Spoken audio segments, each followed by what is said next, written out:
નમસ્કાર દર્શક મિત્રો, મિસ્ટર ગુજરાત ન્યૂઝમાં આપનું સ્વાગત છે।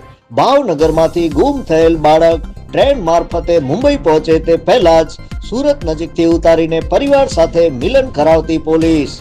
પ્રાપ્ત થતી માહિતી મુજબ બાળક ઘરેથી કંઈ પણ કીધા વગર 5:30 વાગે જતો રહેલ। આજુબાજુ રમવાનું કહીને 7:30 સુધી પરત ન ફરતા વાલીએ પોલીસ સ્ટેશનનો સંપર્ક કર્યો હતો તેમજ આજુબાજુના કેમેરા તથા હ્યુમન રિસોર્સિસ ચેક કર્યા હતા।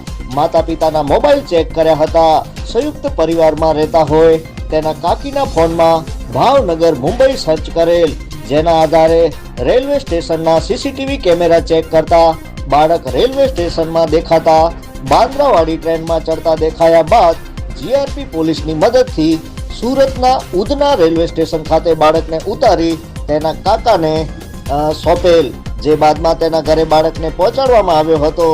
જે ગુમ થયેલ બાળક ટ્રેન મારફતે મુંબઈ પહોંચે તે પહેલા સુરત નજીકથી ઉતારીને પરિવાર સાથે મિલન કરાવી પરિવારને સોંપતા નીલમબાગ પોલીસ પીઆઈ ઝાલા અને police staff bureau chief Hasmukh Nimavat. જોતા રહો મિસ્ટર ગુજરાત ન્યૂઝ, સત્યતાની સાથે સ્પષ્ટ વાત।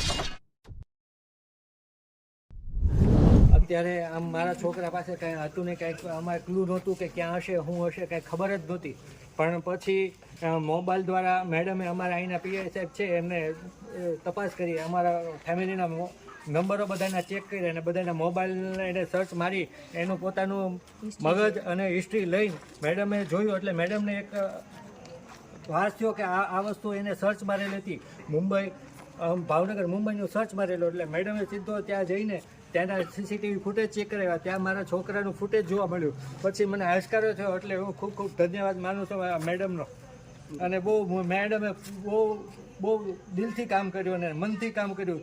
જ્યારનું ત્યાં પોલીસ સ્ટેશને ગયો ત્યારના સતત મેડમ મારી સાથે છે અને અમારા ફેમિલી આખો પોલીસ સ્ટાફ બધો સાથે જ, એને ખૂબ ખૂબ એનો ધન્યવાદ અને ખૂબ ખૂબ આભાર।